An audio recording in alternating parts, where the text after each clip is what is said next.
So what if you and I, you know what I'm saying, we got like a little dinner on my Twitch channel, bro, like, you feel me? Like, we can call it a day, bro, whatever you like, man. Just, bro, please come follow my Twitch, bro. Save me, please save me, please save me. Anyways, enjoy the Echo Guide, you know what I'm saying, and thank y'all for sliding through. Take care, enjoy the rest of y'all night and or day. Peace. So, to get started with everything, first things first, let's talk about the Databank. The Databank is something that's very simple to understand, and it's pretty much your hub for all of your Echo information. The first thing to talk about is actually the drop rate, enhanced drop rate, highest drop rarity, and your cost limit. Base drop rate, self-explanatory. This is the base drop rate for your actual Echoes and killing them in the world. And your enhanced drop rate is something that is actually reset on a weekly basis. Pretty much what this does is that, for example, at Databank level 18, and this will be different based off of your actual Databank level, you have a 90% chance for an Overlord or Calamity class Echo to actually drop after killing them, and you have 15 of these chances reset every week. Your highest drop rarity is actually your chances at different rarities in terms of the Echoes that you kill and the Echoes that you capture. So for example, if I kill an Echo in the world, I have a 50% chance to get a 5-star and a 50% chance to get a 4-star, and that's pretty much that. Your cost limit is something that we'll actually touch on later once we actually get into Echoes and everything along those lines. Getting started with the second thing,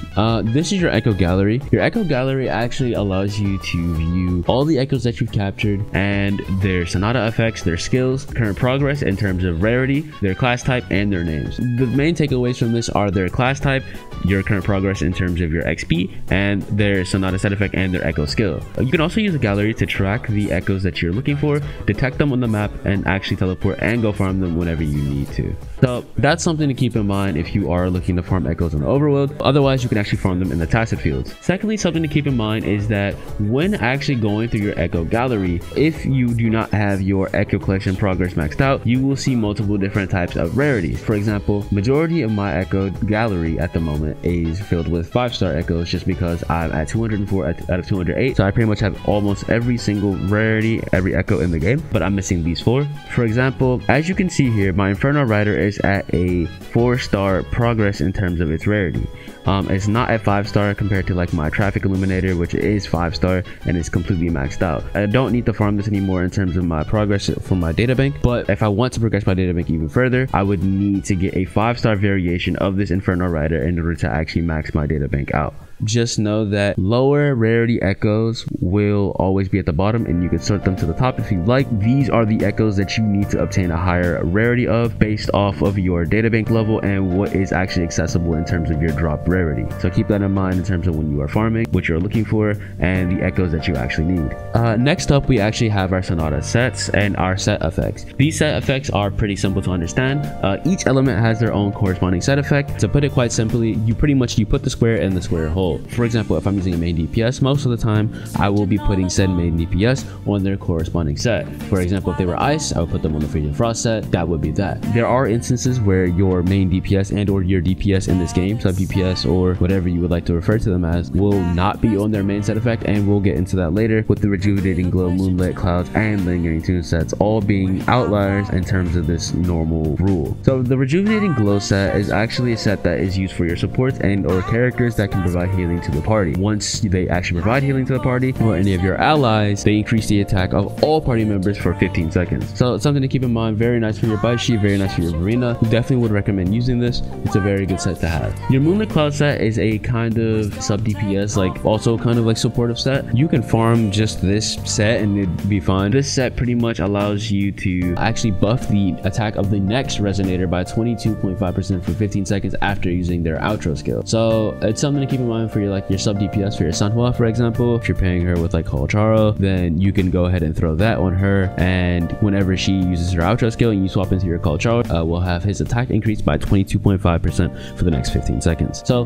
very nice set. Overall general set that you can use on honestly any character in this game, and it would be pretty good. Lingering Tunes is a little bit more, I wouldn't say niche, but at the same time, usually you would put your DPS that you are using on their corresponding elemental set. This is a good general broad VOD set or VAS set that you can kind of apply to most DPS, as it just gives you a general attack buff and gives you a bunch of outro skill damage, which is pretty it's not bad. I'm not gonna lie, it's a good substitution and it's a good option for you if you are looking for a general set to farm. But it depends on how you want to play this game, and majority of the time the damage bonus that you actually get from the elemental sets themselves are going to kind of outweigh this outro skill damage and this attack percent that you get. That could very well change and I could very well be wrong, but typically this is kind of how it flows in terms of these games. Now the data merge is something very simple. It's pretty much your strongbox. It's your omni synthesizer from Honkai Star Rail and your strongbox from Genshin Impact. You take 5 of an echo, it could be any rarity, and you combine them to get 1 new echo. So for example, I just did it here. I got a new echo and I got a 5-star variation on Lingering Tin set that I got from combining those previous 5 echoes. So that's pretty much how it works. It's pretty simple. It's pretty self-explanatory. I will say that the data merge is very useful for filling out your echo collection progress if you have a lot of echoes that are not of your highest rarity that is currently obtainable for you. I would say if you have 4, for example, like me, coincidentally these are all bosses, so not the best example, but if you have, for example, let's just say like, I don't know, 4 like a traffic light and some other 1-cost echoes, I would definitely say just go into your world and actually just farm them. You have a track function right here, put it to use. You know what I mean? It's not worth it at that point because you are just fighting the odds trying to use 5 echoes to get 1 echo that you could just go farm instead of actually trying to luck hack it.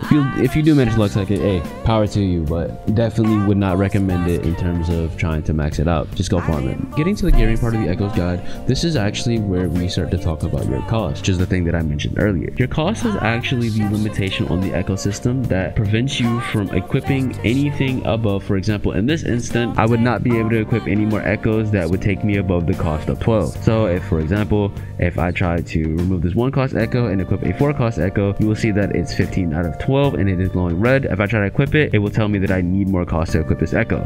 So I will not be able to equip this echo. It's just not possible. Now, what I will say here is that in terms of cost, it changes based off of your databank level. In the beginning, you start off as with a cost of 8. You're missing, 4 more points of cost, which means you would not be able to run a loadout like this 43311. That does change in scale with your actual databank level. You go from 8 to 10 to 12. That's pretty much the cap as of right now. That could change. So with that out of the way, in terms of our cost and everything along those lines, what I will say is that at the moment, this seems to be the best lineup in terms of your echoes and making use of each of these slots while filling up your cost to the limit, and that is the 43311 lineup. And you don't have to stick to this 43311. You can run honestly whatever you would like, but this is easily and by far the best lineup that you can have. But for some reason, if you want to be different and stand out from the crowd, I guess you can be quirky and do whatever you like. Just know that you will be missing out on quite a bit of stats from your main stats, since you will have to most likely sacrifice 1 and or 2 echoes in order to run another echo as well. So that's something to keep in mind, and something personally I would not be doing, or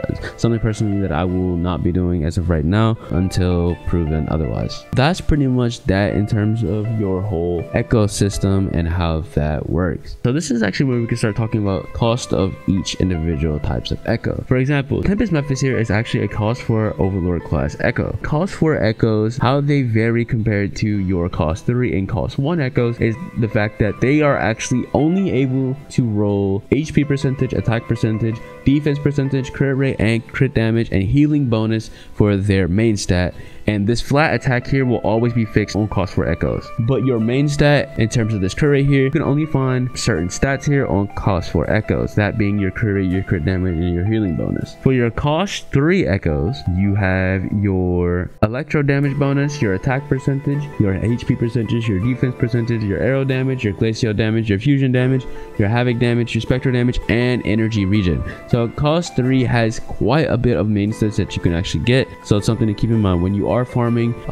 It's probably the hardest echo I would say to actually obtain on set for the characters that you may need, just because there's such a variety of main stats that you can actually obtain. Your flat attack here for your secondary stat will actually always remain the same as well, just as with your cost 4 echo, it will always remain flat attack. Your cost 1 echoes have the least disparity in terms of the actual main stats that you are able to roll, that being attack percent, HP percentage, and defense percentage. Besides that, they cannot roll crit rate, they can't roll crit damage, they can't roll healing bonus. None of the damage bonus percentages, and they cannot roll energy regen. So cost 1, probably your easiest echo to find and actually get, but that kind of depends as well, because most of these cost 1 echoes are also only obtainable via overworld farming and everything along those lines. You can find some of them in tested fields though, but overworld will probably be the main way to actually obtain cost 1 echoes. So now that we've covered main stat and your secondary stat, we can actually start talking about your substats. Now your substats are something that do not vary based off of your echo cost. So for example, I can roll the exact same substats that you see here on this cost for Tempest Mephis. I could actually roll here as well. The only limitation in terms of substats is that you cannot roll the same substat twice. So I cannot roll double crit rate, I can't roll double energy regen or anything along those lines, but I can roll the same main stat that I've rolled here. As you can see, I have a crit rate main stat when it costs 4 echo with crit rate on my substats as well. So that's something to keep in mind. That's a pretty big difference compared to Genshin and or Honkai Star Rail, because in those games you cannot roll the same main stat that you have in your substats. But besides that, the obtainable substats in this game are actually your flat HP, your flat attack, your flat defense, your HP percentage, your attack percentage, your defense percentage, your crit rate, your crit damage, energy regen, your basic attack damage, your heavy attack damage, your resonance skill damage, and your resonance liberation damage. So there are quite a few substats that you can actually roll, so it's something to keep in mind when farming for your echoes. So with your substats as well, another thing to keep in mind, while there are no other limitations besides you being able to roll the same substat, so for example, like I said, you can't roll double crit rate, all echo substats have a high, a low roll. They have a range in terms of which you will actually roll. So for example, right, this crit rate roll that I have here, the 6.3%, is actually the lowest roll that you can get in the game. So I got pretty unlucky in terms of this, and the highest roll would be like 10.5%. If you'd like more information, link in the description. I'm just gonna link you guys to Pridewind. Pridewind has a lot of information on the game and everything along those lines. That is something to keep in mind, is that your substats do have a range in terms of the numbers that they actually can roll. So, and last but not least, we have our echo skill. Our echo skill is pretty simple. It's just the skill of the echo. It does a little bit of damage, or it can provide support in a sense of giving you damage reduction, damage boost, etc, etc. Each echo and echo skill varies based off of what echo they actually are. They give you various buffs and damage and everything along those lines, but they're pretty self-explanatory, pretty simple. That's about that. And with that being said, this concludes the echo guide. I'm not gonna lie, it's not really that crazy. I'm gonna be honest with you. You just gotta, you know, do a little bit of reading here and there, but for the most part, hopefully, like, I summarized a lot of the things for you to kind of keep them a little bit more simple, a little bit more easy. I know it seems like a lot of it is still kind of the same in terms of other games. If you have played a gacha game before, you just kind of have to translate it over to Kuro Games' Wuthering Waves. But thank you guys for watching. I appreciate you guys all comment through. Make sure, you know what I'm saying, leave a like, you know what I'm saying, comment, subscribe. But I genuinely do appreciate you all, and I hope you all have a wonderful and fantastic rest of your day and or night.